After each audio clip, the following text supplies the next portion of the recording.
ब्रह्मविद्यासम्प्रदायकर्तृभ्यो वंशर्षिभ्यो महद्भ्यो नमो गुरुभ्यः। ॐ श्रुतिस्मृतिपुराणानाम् आलयं करुणालयं नमामि भगवत्पादं शङ्करं लोकशङ्करं शङ्करं शङ्कराचार्यं केशवं बादरायणं सूत्रभाष्यकृतौ वन्दे भगवन्तौ पुनः पुनः। ॐ सदाशिवसमारम्भां शङ्कराचार्यमध्यमाम् अस्मदाचार्यपर्यन्तां वन्दे गुरुपरम्पराम्। ॐ अथातो ब्रह्मजिज्ञासा जन्माद्यस्य यतः शास्त्रयोनित्वात् तत्तुसमन्वयात्। બ્રહ્મસૂત્રમાં અધ્યાય પહેલો, પાદ પહેલો, અધિકરણ ચોથું અને ચોથું સૂત્ર. શંકર ભાષ્ય રત્નપ્રભા ભાષાનુવાદ સહિત આ પુસ્તકમાં આપણે 212 પાના સુધી કરેલું છે. ઇનફેક્ટ 211માં પાનાથી આપણે શરૂ કરીશું.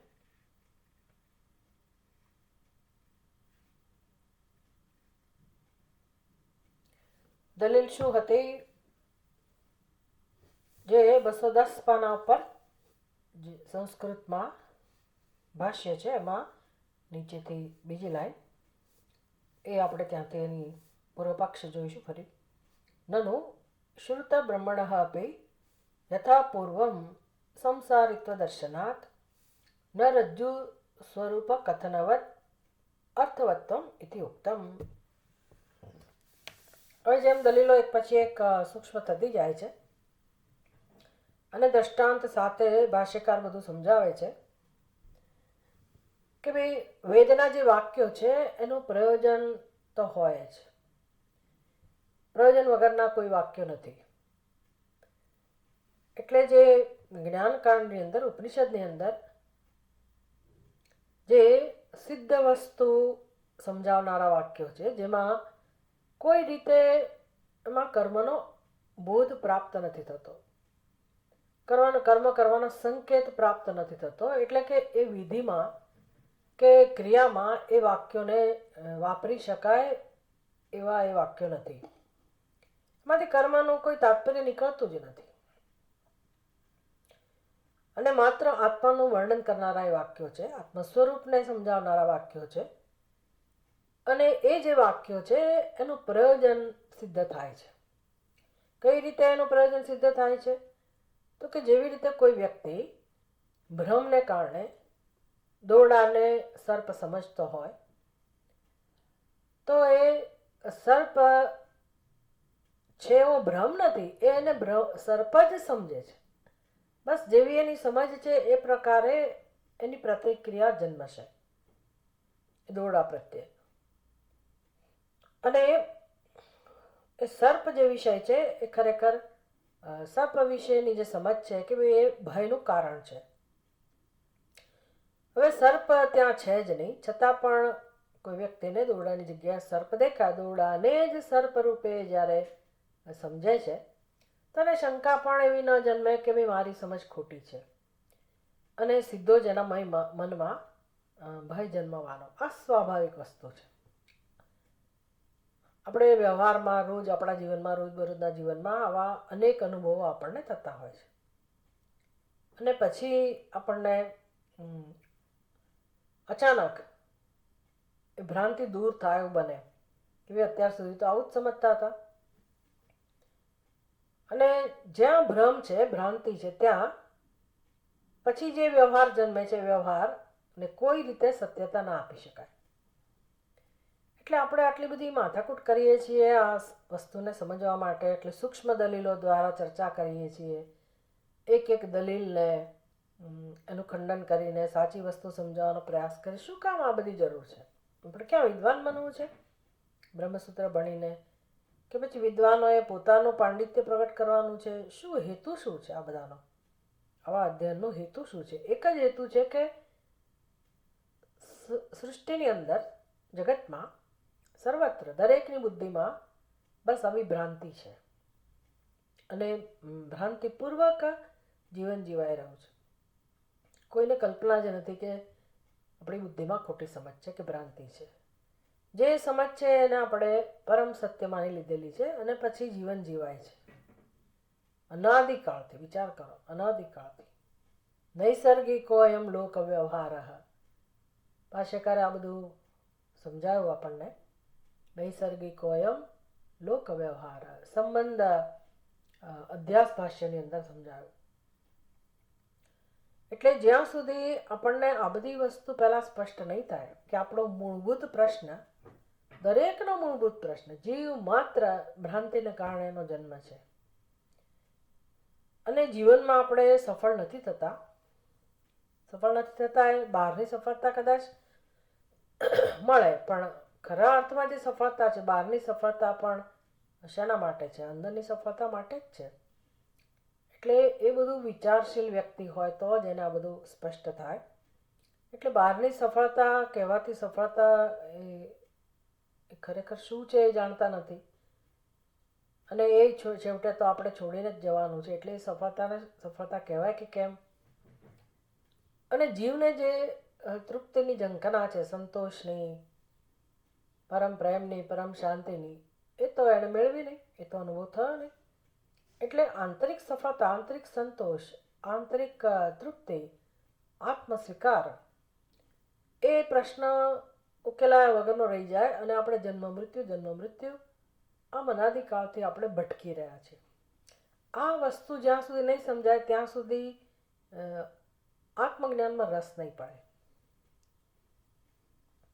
એટલે કશું કરવાની જે વૃત્તિ છે એ ભ્રાંતિમાંથી જન્મેલી છે.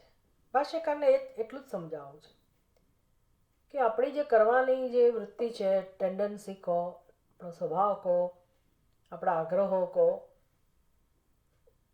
એ બધું કંઈક કરીને દુઃખમાંથી મુક્ત થવાનો અથવા તો કરીને પછી સમસ્યાનો ઉકેલ લાવવાનો એ આપણો આગ્રહ હોય છે, સ્વભાવ હોય છે, અનુભવ હોય છે. એટલે જ્ઞાનનું મહત્વ વ્યક્તિ બિચારો નથી સમજી શકતો. પણ ભાષ્યકાર કહે છે કે ભાઈ ઘણા બધા લોકોએ આ જ્ઞાન પ્રાપ્ત કરીને હંમેશ માટે બંધનમાંથી મુક્ત થયા, દુઃખમાંથી મુક્ત થયા અને શાસ્ત્ર એનું પ્રમાણ છે. એટલે કે જીવનમાં જે સમસ્યા છે, પછી તો બધી જ સમસ્યા જોવા જાવ તો જન્મ્યા એટલે બધી શું સમસ્યા ના હોય? પાર વગરની સમસ્યાઓ હોય. દરેક ક્ષેત્રમાં દરેકને હોય. એક સમસ્યામાંથી બીજી સમસ્યામાં ત્રીજી ચાલ્યા જ કરતું હોય. પણ એ બધી સમસ્યાના મૂળમાં જે આંતરિક અસંતોષ છે, દુઃખ છે, વિષાદ છે, એ સમસ્યા એકવાર ઉકેલા જાય પછી બીજી બધી સમસ્યાઓ ખાસ આપણને ત્રાસ નથી જન્માવતી. એ બહુ સ્પર્શતી નથી, એ ગૌણ બની જાય છે.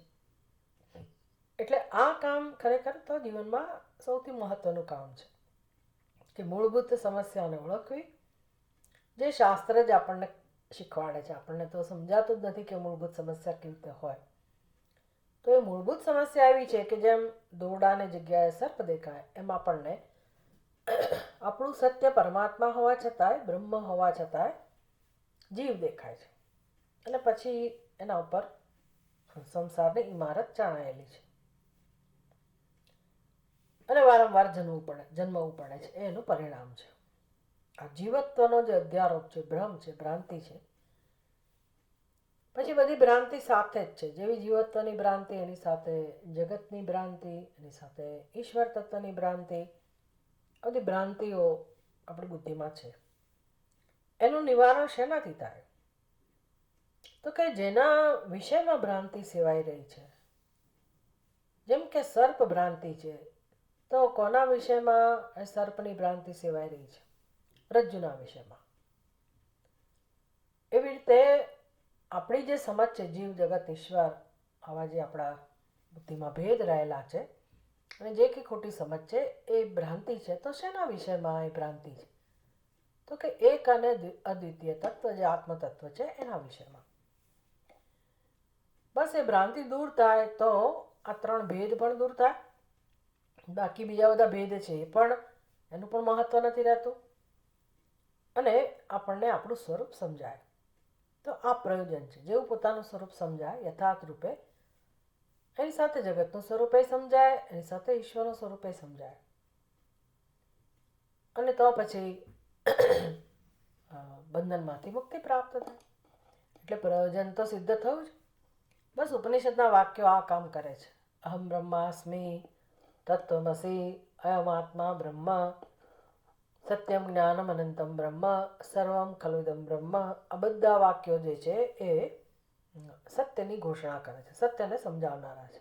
અને એ દ્વારા ભ્રાંતિનું નિવારણ કરીને આપણને મોક્ષ અપાવનારા છે. આ એનું પ્રયોજન સિદ્ધ થયું. હવે દલીલ શરૂ થાય છે કે નનુ શ્રુત બ્રહ્મણ આપી, શ્રુત બ્રહ્મણ જેણે બ્રહ્મની સમજ પ્રાપ્ત કરી, આત્માવારે દ્રષ્ટવ્ય, શ્રોતવ્ય, મંતવ્ય, આ બધું જે પ્રયાસ કરી રહ્યો છે એવો જે વ્યક્તિ છે એને પણ યથાપૂર્વ સંસારિત્વ દર્શનાર્થ, પહેલા જેવું જ એનું સંસારિત્વ જોવા મળે છે એમના જીવનમાં. એ તો આપણો એ અનુભવ છે. કેટલા વખતથી સત્સંગ કરીએ છીએ તો પણ દુઃખ જતું નથી, અલ્પતા જતી નથી, જીવત્વના સંસ્કાર જતા નથી. પેલું દોરડું તો જેવું દેખાયું, સર્પનો ભ્રમ દૂર થયો અને દોરડાને આપણે જોયું એટલે ભય જતો રહ્યો. તો એ દ્રષ્ટાંત ત્યાં બરાબર કામમાં આવે છે, પણ આપણા જીવનમાં, રોજબરોજના જીવનમાં આ દ્રષ્ટાંત એટલું બધું આપણને કારગત નીવડતું નથી. એટલો એનો પ્રત્યક્ષ અનુભવ જોવા નથી મળતો. જીવત્વ જતું નથી અને દુઃખ તો રહે જ છે. એને કહેવાય સંસારિત્વ. ચલો અજ્ઞાની છે, કોઈ દિવસ જેણે શ્રવણ કર્યું જ નથી, એ બિચારાનું દુઃખ હોય સમજી શકાય. પણ જેણે શ્રવણ કરેલું છે, શુદ્ધ બ્રહ્મણ આપી, બ્રહ્મનું શ્રવણ કરેલું છે, મનન કરેલું છે, એવો જે વ્યક્તિ છે એને પહેલા જેવો જ સંસારિત્વનો અનુભવ થાય છે. યથાપૂર્વમ સંસારિત્વ દર્શનાર્થ, પહેલા જે જીવત્વનો અનુભવ હતો એવો જ જીવત્વનો અનુભવ એને થાય છે. રજ્જુ સ્વરૂપ કથનવત અર્થવત્વમ ન યુક્તમ ઇતિ. તો દ્રષ્ટાંતની જેમ તમે અહીંયા કહી દો કે ભાઈ દોરડું જોવાથી જેમ સર્પનો ભય જાય છે, તો એ વાક્ય અર્થવત છે. વસ્તુનું જ વર્ણન કરનારું વાક્ય અર્થવત છે. તો અહીંયા બ્રહ્મ તત્વનું વર્ણન કરનારું વાક્ય અર્થવત છે. સંસારિત્વ જાય છે, જીવત્વ જાય છે અને મોક્ષ પ્રાપ્ત થાય છે. એ યોગ્ય નથી જણાતો દ્રષ્ટાંતના આધારે. એટલે ભાષ્યકાર સમજાવે છે. અત્ર ઉચ્યતે ન અવગત બ્રહ્મ આત્મભાવસ્ય યથાપૂર્વમ સંસારિત્વમ શક્યમ દર્શયિતું. અવગત બ્રહ્મ આત્મભાવસ્ય, ભાઈ જેણે ખરેખર બ્રહ્મના સ્વરૂપને જાણી લીધું છે. બ્રહ્મ આત્મભાવસ્ય, અવગત બ્રહ્મ આત્મભાવસ્ય. મનુષ્યની સમજ કેવી છે આત્મા માટેની? હું જીવ છું. પણ અવગત બ્રહ્મ, જેને બ્રહ્મનું સ્વરૂપ સમજાયું, એને હવે જીવત્વનો આગ્રહ રાખવાની ક્યાં જરૂર રહી?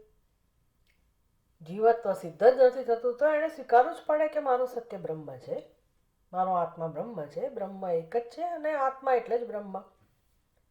આમ પોતાને જે બ્રહ્મરૂપે જાણે છે એવો જ્ઞાની એને કહેવાય અવગત બ્રહ્મ આત્મભાવ. તસ્ય, આ વ્યક્તિ માટે, તસ્ય આત્મભાવસ્ય યથાપૂર્વમ સંસારિત્વમ શક્યમ દર્શયિતુમ ન દર્શયિતુમ શક્યમ. એનામાં હવે તમે સંસારી તો દેખાડી ન શકો. કેમ? વેદ પ્રમાણ જનિત બ્રહ્મ આત્મભાવ વિરોધાત. જો ખરેખર જ્ઞાન થયું હોય તો હું જીવ છું એ ખ્યાલ રહે જ નહીં. કારણ કે જ્ઞાન એને જ કહેવાય કે હું જીવ છું, એની જગ્યાએ હવે હું બ્રહ્મ છું એને સમજાયું હોય. બંને સાથે ના હોઈ શકે. એટલે હજી હું જીવ છે એવો ખ્યાલ હોય તો એનો અર્થ કે મને જ્ઞાન નથી થયું. અને જો સમજાયું હોય કે હું બ્રહ્મ છું તો જીવત્વને સ્થાન નથી. આમ બંને વિરોધી છે. વેદ પ્રમાણ જનિત એટલે એને વેદ પ્રમાણ જનિત શાસ્ત્રના અધ્યયન પછી એને આ બધી વસ્તુ સમજાય હોય, આમ નામ તો ન જ સમજાય. એટલે ભાષ્યકાર કહે છે વેદ પ્રમાણ જનિત. ભાઈ વેદમાં શ્રદ્ધા રાખીને એને દીર્ઘકાળ સુધી જ્યારે આ વસ્તુને ઓળખવાનો પ્રયાસ કર્યો, આત્માવારે દ્રષ્ટવ્ય શ્રોતવ્ય મંતવ્ય, બસ આ એની જીવનની સાધના છે, જન્મો જન્મોની સાધના છે આમ તો. અને જેને પોતાનું સ્વરૂપ સ્પષ્ટ સમજાયું એના માટે હવે હું જીવ છું એવો ખ્યાલ રહેવો શક્ય જ નથી. વિરોધી છે આ બંને વસ્તુ.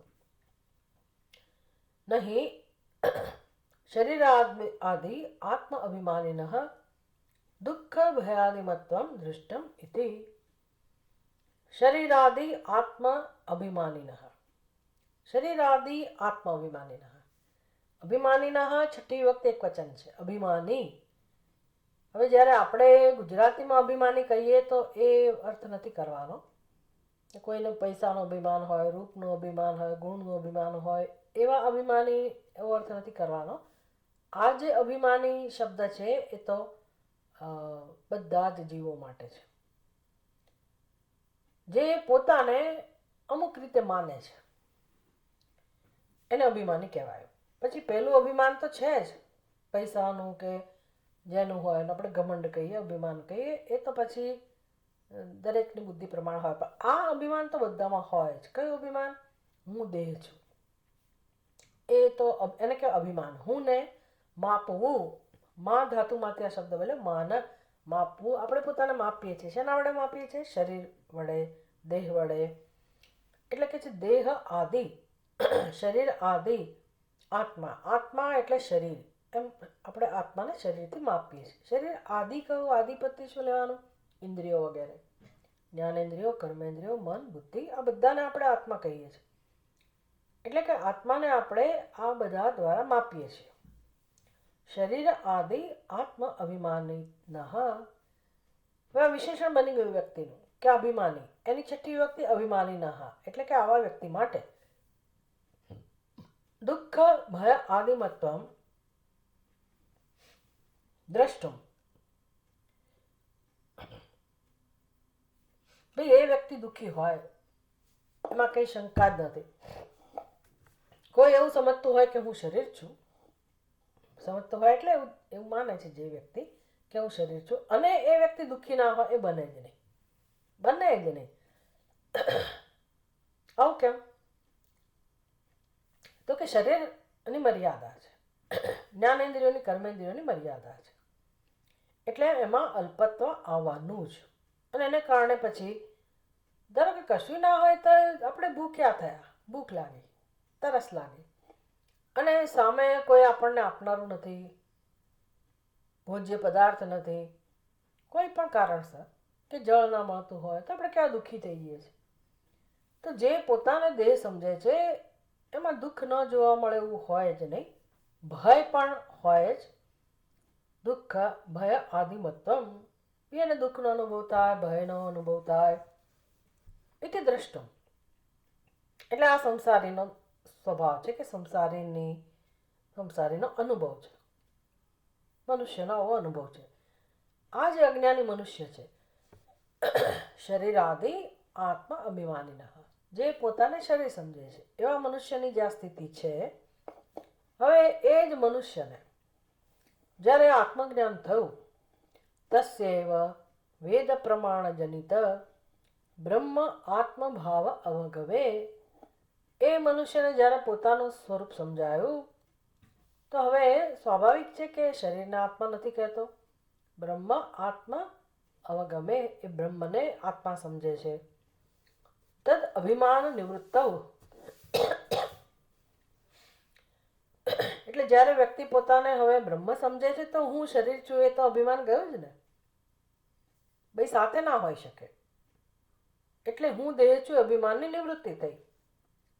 અને એ અભિમાનની નિવૃત્તિ થવાની સાથે જ તદા એવા, એ જ સમયે જ્યારે મારી બુદ્ધિમાં આ નિશ્ચય થઈ ગયો કે હું શરીર નથી, સાચી સમજ ઉત્પન્ન થઈ, ત્યારે જ તદા એવ મિથ્યા જ્ઞાન નિમિત્તમ દુઃખ ભય આદિમત્વમ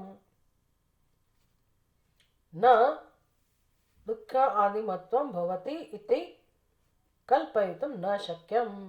જે ન આગળ હતો એ અહીંયા લઈ આવવાનો ક્રિયાપદ પાસે. એટલે હવે જે પોતાને બ્રહ્મ રૂપે સમજી ગયો છે, હવે એને શું કામ શરીરને હું કહેવું પડે? કયા કારણથી? એ કર્મ કરતો હોય, વ્યવહાર કરતો હોય, એની સમજ એવી જ હોય વ્યવહાર કરતી વખતે કે હું બોલું છું, હું સાંભળું છું, હું ખાઉં છું, વ્યવહાર એ રીતે જ થાય. પણ પોતાના વિશેનો નિશ્ચય સ્પષ્ટ થઈ ગયો. બસ આ જે નિશ્ચય છે ને એના ઉપર કામ કરવાનું છે. લોકો શું કરે છે, અધકચરું વેદાંત સાંભળે,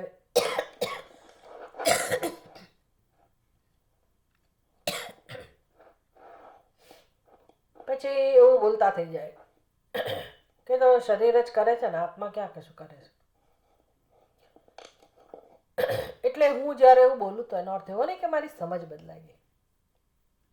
એવું બોલવાની જરૂર નથી. આ માત્ર આપણો નિશ્ચય છે એને સમજવા માટે કામ થાય છે.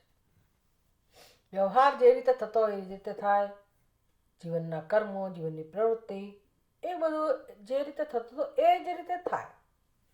માત્ર મારા વિશેનો નિશ્ચય બદલાઈ જાય. બસ એ નિશ્ચય સાથે આપણે કામ કરવાનું છે. એ કોઈ પ્રદર્શનનો વિષય નથી કે બોલવાનો વિષય નથી, માત્ર સમજ છે. સમજ. પછી આપણે ભૂખ લાગે તો જમવાના જ છીએ, તો આપણા હાથથી જ જમવાના છીએ. પછી એમ ના કહીએ આપણે કે ભાઈ ના, આત્મા તો કશું ખાતો નથી એટલે હું હવે જમવું નહીં. એવું તો ના બને કે ભોજન ને ભોજન જ જોઈએ આપણે. એટલે કંઈ હું ભોજન કરનાર છું, આ ભોજનનો વિષય છે, એ બધી કંઈ વ્યવહારમાં એ જે છે એમ જ રહે, એની સમજ બદલાય. અહમ ભોજ્ય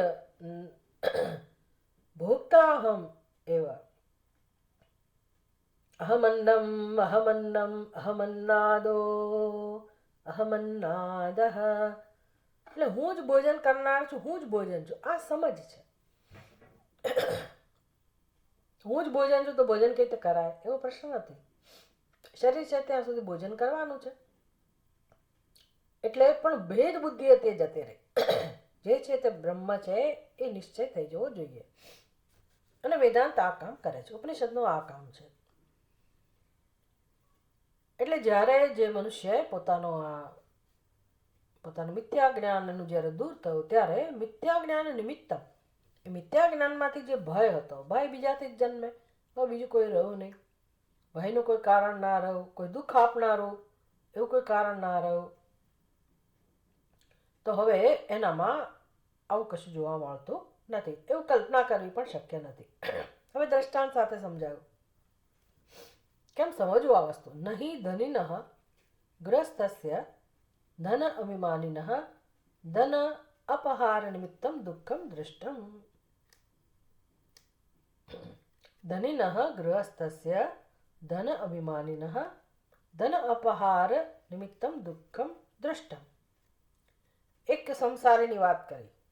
આ નહીં છે ને એને બાજુએ રાખવાનો, આગળથી શરૂ કરવાનું. ધનિનઃ, છઠ્ઠી વિભક્તિ એક વચન. ધની, ધનવાન મનુષ્ય. ધનિનઃ, ધનવાન મનુષ્યનું. એ કેવો છે? ગૃહસ્થી, ગૃહસ્થસ્ય, એ પણ છઠ્ઠી વિભક્તિ એક વચન. પૈસાદાર વ્યક્તિ જે ગૃહસ્થ છે, જેને ધન અભિમાનિનઃ, જેને ધનનું અભિમાન છે, ધનમાં અહંભાવ છે, એવો જે વ્યક્તિ કે આ ધન મારું છે એવું જે સ્પષ્ટ રૂપે માને છે, એવો ધની ગૃહસ્થી કોઈ કારણસર એનું ધન ચોરાઈ ગયું. ધન અપહાર નિમિત્તમ દુઃખમ, એનું ધન ચોરાઈ ગયું, કોઈ લૂંટી ગયું કે ખોવાઈ ગયું, તો સ્વાભાવિક છે કે બિચારો દુઃખી થઈ જાય. હવે ધનથી બધાને દુઃખ થાય, પણ સંસાર તો એવો છે કે આપણી જે રોજબરોજની વસ્તુ, માત્ર પેન આપણને ના મળે તો દુઃખ થાય. કેટલાક દિવસ સુધી યાદ આવે કે આ પેન બહુ સરસ હતી, ક્યાં જતી રહી, કોણ લઈ ગયું હશે. નાનું એવું વાસણ હોય તો ઘણા લોકો બિચારા દુઃખી થઈ જાય કે એના સાથે આસક્તિ હોય, મમત્વ હોય, તો આને કહેવાય અભિમાન. મારું, હું અને મારું. તો આવો જે ગૃહસ્થી છે એને બિચારાને જ્યારે કંઈક આવો પ્રસંગ આવ્યો, ધન ચોરાઈ ગયો, તો દુઃખ જન્મે, સ્વાભાવિક છે. દુઃખમ દૃષ્ટમ ઇતિ, આ સમજી શકાયું છે. પણ એ જ વ્યક્તિ, તસ્ય એવા, આ જ વ્યક્તિ કોઈ કારણસર જ્યારે એનામાં વૈરાગ્ય જન્મે અને એ સંસાર છોડી દે, સંસાર છોડી દે એટલે ધન વગેરેમાં એનો અહંભાવ જતો રહે, એને સત્ય વસ્તુ સમજાય, અથવા તો એ સત્ય સમજવા માટે સંસારનો ત્યાગ કરે, પ્રવ્રજિનઃ, સંન્યાસી બની જાય, તો પ્રવ્રજિતસ્ય, જેણે હવે એમાં અભિમાન દૂર કર્યું, ધનનો ત્યાગ કર્યો, ધન અભિમાન રહિતસ્ય, હવે એને એ ધન મારું છે એવો ભાવ નથી રહ્યો. આ ધનમાં મમત્વ છે ને એ દુઃખનું કારણ છે. ધન દુઃખનું કારણ નથી. ધન ભલે આપણા ખિસ્સામાં હોય, આપણા ઘરમાં હોય, પણ એ મારું છે એ, અને હું એનો માલિક છું, એ સત્ય બુદ્ધિ. માલિક તો આપણે જ હોવાના ને, આપણા ખિસ્સામાં ધન હોય તો આપણે જ માલિક છીએ. કોઈ કે આપણને દક્ષિણા આપી તો આપણે એના માલિક થઈ ગયા. સંન્યાસી છીએ ભાઈ, ગૃહસ્થી નથી. ખિસ્સામાં ધન છે તો શું કરવાનું, ધનના માલિક તો છીએ જ ને. હા છીએ. ધન અભિમાની છીએ કે કેમ એ પ્રશ્ન છે કે ભાઈ એ ધન પ્રત્યે મારી સમજ કેવી છે. તો ધનમાં મમત્વ હોવું એને કહેવાય ધન અભિમાની. ધન હોવું, પોતાની પાસે હોવું એ પ્રશ્ન નથી. ભાઈ ધન છે મારી પાસે, હું માલિક છું, બરાબર છે, પણ અભિમાન નથી, એને કહેવાય ધન અભિમાન રહિતસ્ય. એટલે વ્યવહાર જે રીતે થાય છે એ રીતે થાય છે. પછી આપણે બહારગામ જવું હોય, રેલવે સ્ટેશન ઉપર જવું હોય, સંન્યાસી નહીં જવું હોય તો ધન વગર તો કોઈ યાત્રા કરી ના શકો. પૈસા તો આપવાના જ હોય. ભાઈ તમે એમ કહો કે ના ના હું તો સંન્યાસી છું, ધન અભિમાન મારામાં નથી, તો હવે બહારગામ તો જવું છે એટલે સાથે એક માણસ રાખો, અથવા ખિસ્સામાં પૈસા રાખો અને પેલા માણસને કહું તું લઈ લે તારી જાતે. આવું કોઈ કરે નહીં.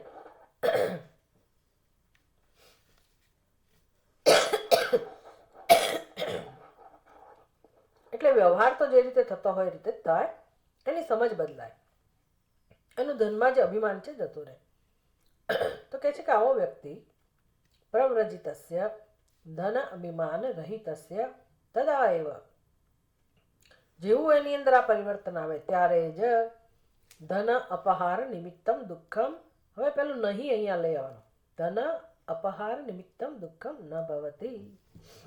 એટલે કારણ કે એ જ વ્યક્તિને પહેલા દુઃખ થતું હતું, હવે એણે સંન્યાસ લઈ લીધો અથવા તો આત્મજ્ઞાની બની ગયો, તો ધન એની આજુબાજુ રહેવાનું જ. ધન વગર એક વ્યવહારે ના થાય, એટલે ધન તો રહેવાનું, પણ ધનમાં અભિમાન નથી, એની સમજ બદલાઈ ગઈ.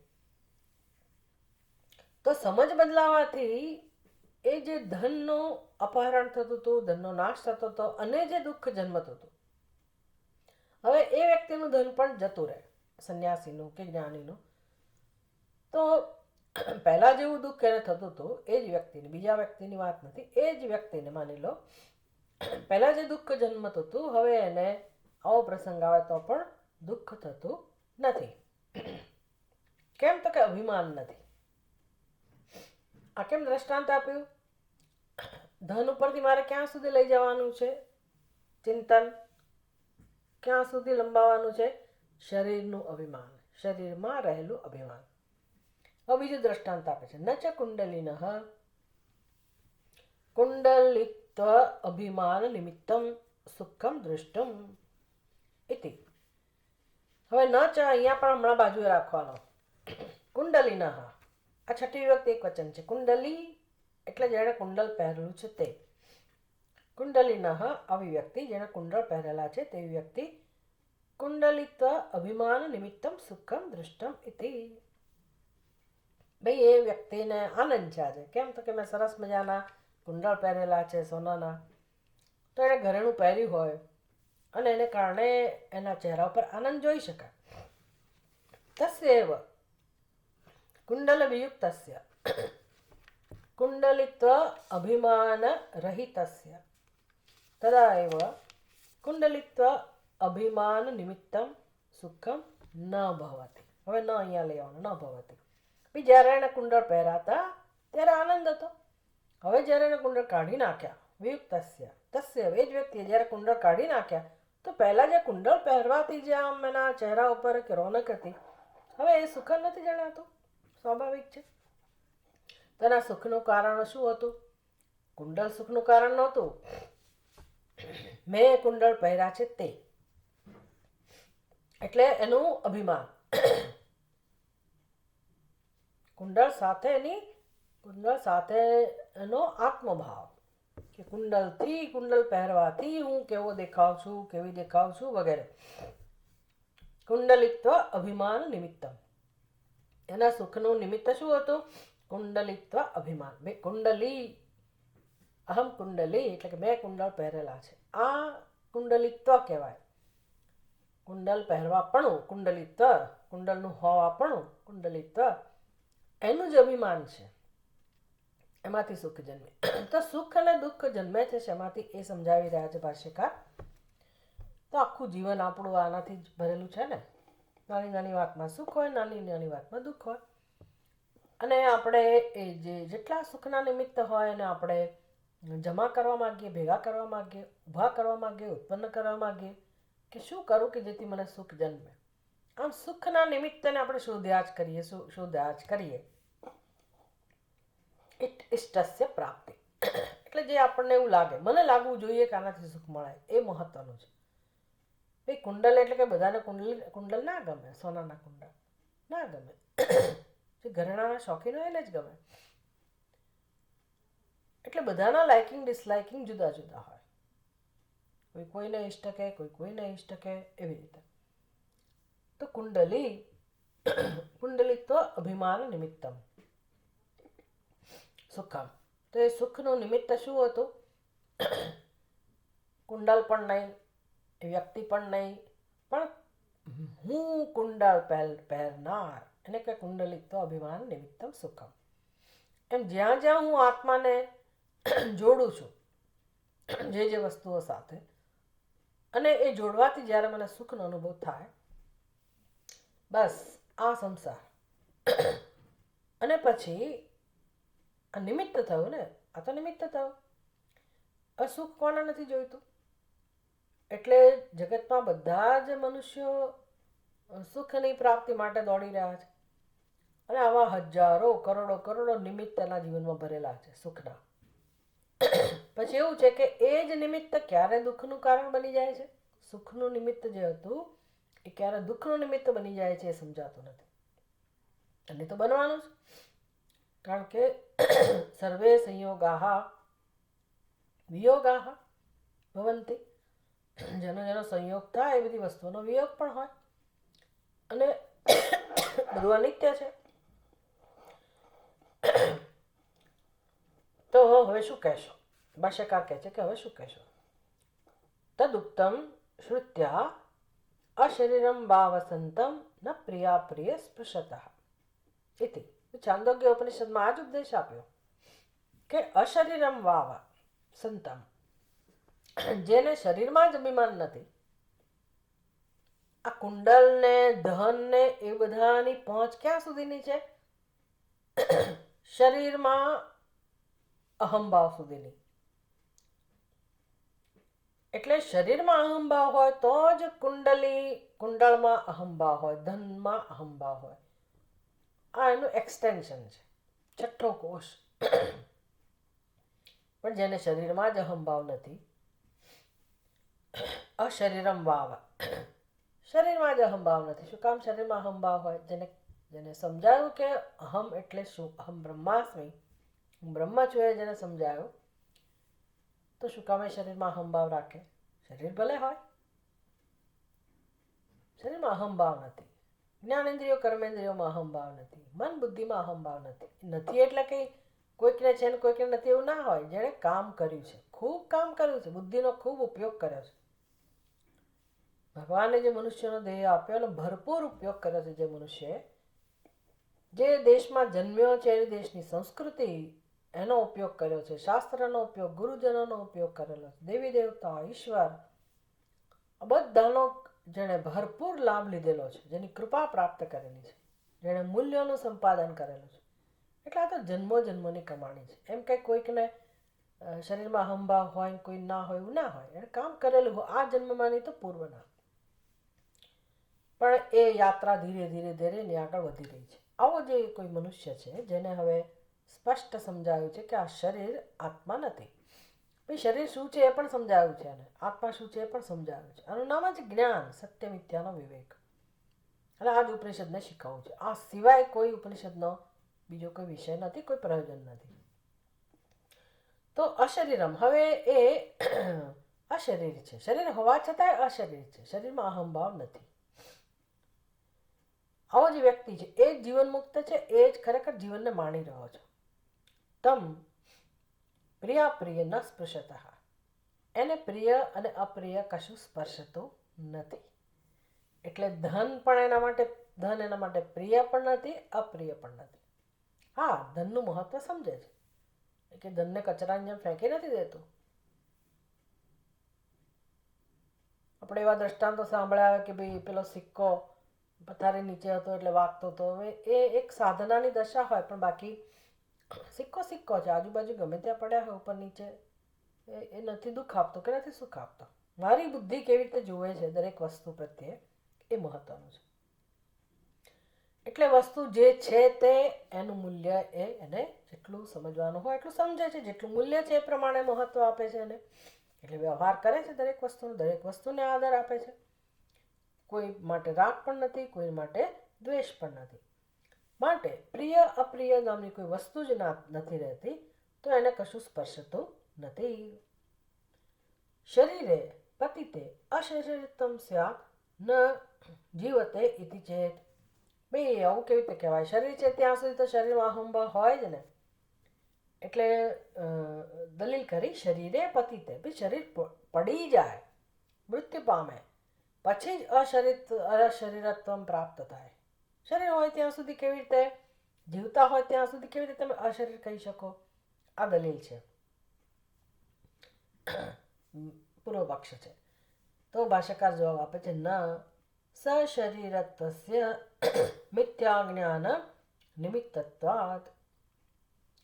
સશરીરસ્ય, સશરીરી કોને કહેવાય? જેને શરીર છે એ સશરીર, અને જેને શરીર નથી એને અશરીર. આવી વ્યાખ્યા નથી. ભાષ્યકાર કહે છે સશરીરત્વસ્ય, સશરીર કોને કહેવાય? તો કે મિથ્યા જ્ઞાન નિમિત્તત્વાत्, જે શરીરને હું કહે છે એને સશરીર કહેવાય. નહીં આત્મનઃ શરીર આત્મ અભિમાન લક્ષણમ મિથ્યા જ્ઞાનમ મુક્ત્વા અત્યંતઃ સશરીરત્વમ શક્યમ કલ્પયિતુમ. ભાષાકાર કહે છે નહીં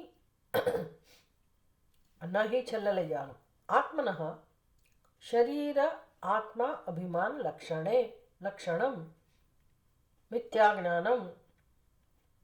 આત્મનઃ શરીર આત્મ અભિમાન લક્ષણમ મિથ્યા જ્ઞાનમ મુક્ત્વા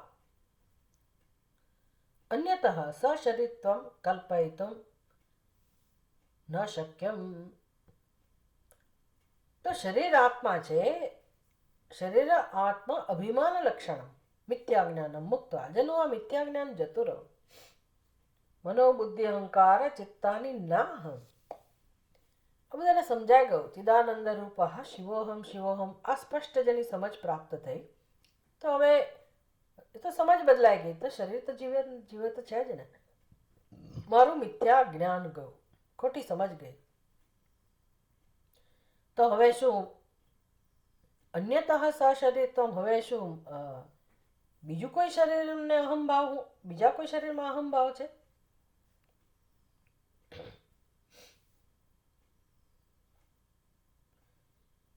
કારણ કે સશરીરી કોને કહેવાય? આ જ શરીરમાં અહંભાવ હોય તો જ સશરીર કહેવાય.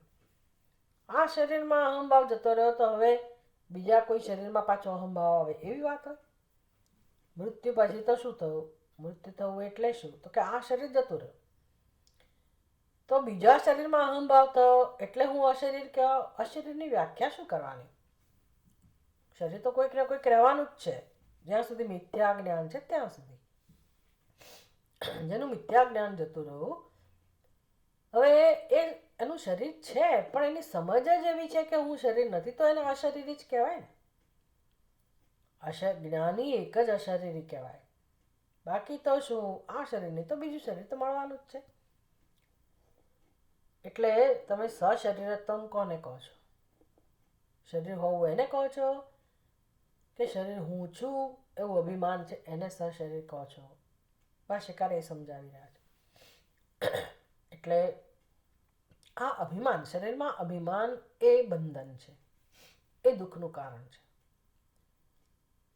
અને એ અભિમાન નથી, જ્યારે મિથ્યા જ્ઞાન નથી તો શરીર ભલે રહ્યું, પણ હવે સશરીરી નથી. શરીર હોવા છતાં સશરીરી નથી.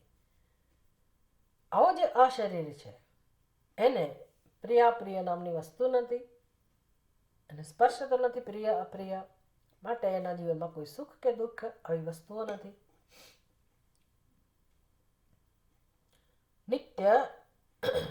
નિત્યમ અશરીરત્વમ અકર્મ નિમિત્તત્વાત ઇતિ અવોચામ. આ બધી ચર્ચા આગળ થઈ ગઈ છે એટલે ભાષ્યકાર યાદ કરાવડાવે છે. નિત્યમ અશરીરત્વમ,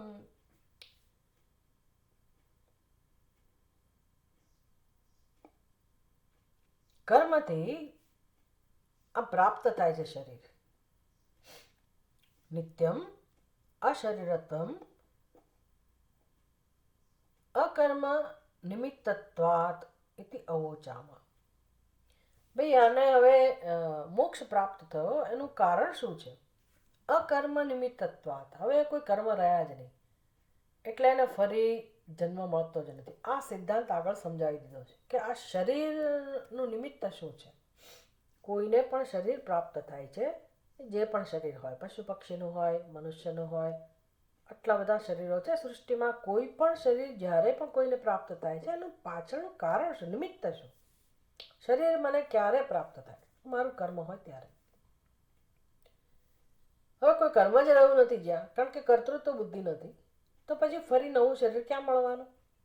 એટલે એ અત્યારે જ્યારે શરીર છે ત્યાં જ એની આ સમજ, સાચી સમજ થઈ ગઈ, અજ્ઞાન જતું રહ્યું, તો હવે અત્યારે જે અશરીરી બની ગયો, અશરીરી બન્યો છે એટલે જ હવે એ કર્મ ન કરી શકે, કારણ કે કર્તૃત્વ નથી.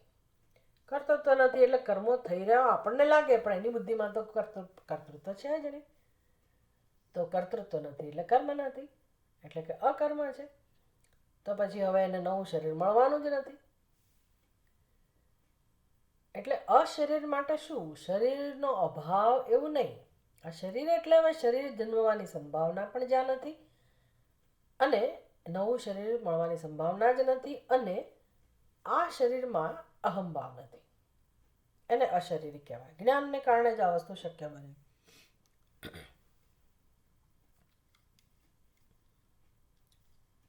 તો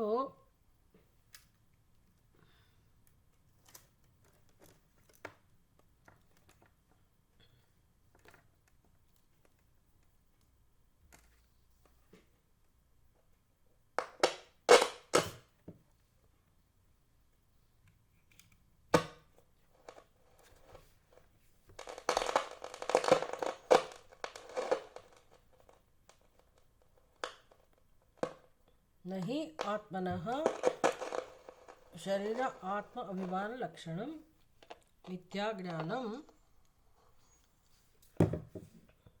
મુક્ત્વા અન્યતઃ સશરીરત્વમ શક્યમ ન કલ્પયિતમ.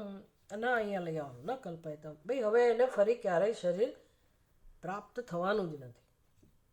અત્યારે જે શરીર છે એમાં આત્મભાવ નહીં હોવાથી એક વસ્તુ નક્કી થઈ ગઈ, એટલે એનો મોક્ષ તો બુક થઈ ગયો. એની મુક્તિ, નિત્ય મુક્તિ, વિદેહ મુક્તિ એ તો એને નક્કી જ થઈ ગઈ. જીવન મુક્ત છે, અને શરીર આત્મ અભિલક્ષણમ મિથ્યા જ્ઞાનમ શરીર આત્મ અભિમાન લક્ષણમ મિથ્યા જ્ઞાનમ મુક્ત સશરીરત્વમ શક્યમ ન કલ્પયિતુમ નિત્યમ અશરીરત્વમ અકર્મ નિમિત્તત્વાદ ઇતિ અવચામ. અને આ વસ્તુ બધી આગળ કહેવાય ગઈ છે. ભાષ્યકાર કહે છે કે ભાઈ અત્યારે જ્યારે શરીર છે ત્યારે એ અશરીર છે જ્ઞાનને કારણે, મિથ્યા જ્ઞાન જતું રહ્યું, શરીરમાં અભિમાન જતું રહ્યું. એટલું જ નહીં, ભવિષ્યમાં પણ એને ફરી શરીર મળવાનું નથી, સિદ્ધાંત પ્રમાણે મળવાનું નથી. પછી એ ભગવાનને એનો ઉપયોગ કરવો હોય તો એ હવે અવતાર છે, ફરીના જન્મમાં ભગવાન એનો ઉપયોગ કરવા માગતો હોય ને ફરી જન્મ આપે એ જુદી વાત છે. પણ એનો પોતાનું હવે કોઈ શરીર રહેવાનું નથી. કેમ તો કે શરીર ત્યારે જ મળે જ્યારે તમે કંઈ કર્મો કર્યા હોય. હવે એનું કર્મ જતું રહું, કર્તૃત્વ જતું રહું, અને માટે ફરી શરીર મળવાનું નિમિત્ત જતું રહું. આ પ્રકારે એ વ્યક્તિએ હંમેશ માટે મુક્તિ પ્રાપ્ત કરી. તત્કૃત ધર્મ અધર્મ નિમિત્તમ સશરીરત્વમ ઇતિ ચેત. આ પાછી નવી દલીલ છે.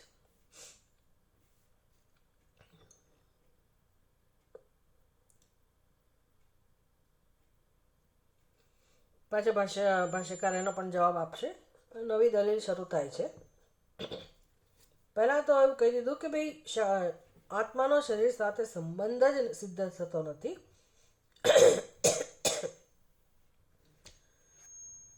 તો પછી ધર્મ અધર્મ તો શરીરથી થાય છે. શરીર સાથે જ સંબંધ ના રહ્યો તો ધર્મ અધર્મ સાથે પણ ક્યાંથી સંબંધ રહે? એના સંદર્ભમાં હવે નવી દલીલ કરે છે. તત્કૃત ધર્મ અધર્મ નિમિત્તમ સશરીરત્વમ ઇતિ ચેત. કે ભલે કર્મ નથી કર્યું, હવે નથી કરી શકે એમ, કર્તૃત્વ નથી માટે દેહમાં અભિમાન નથી એટલે નવું કર્મ ના કરી શકે, નવું કર્મ ના કરી શકે એટલે નવા શરીરની ભૂમિકા નિમિત્ત જતું રહ્યું. એ બધું બરાબર છે, પણ એણે ધર્મ અને અધર્મ નિમિત્તમ સશરીરત્વમ ઇતિ ચેત, કર્મના આધારે નહીં, ધર્મને અધર્મના આધારે શરીર પ્રાપ્ત થતું એવું ના બને. આવી દલીલ છે, આપણે પછીના ક્લાસમાં જોઈશું.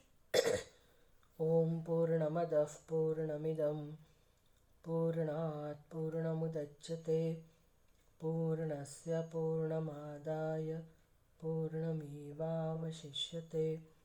ઓમ શાંતિ શાંતિ શાંતિ. હરિ ઓમ. શ્રી ગુરુભ્યો નમઃ. હરિ ઓમ.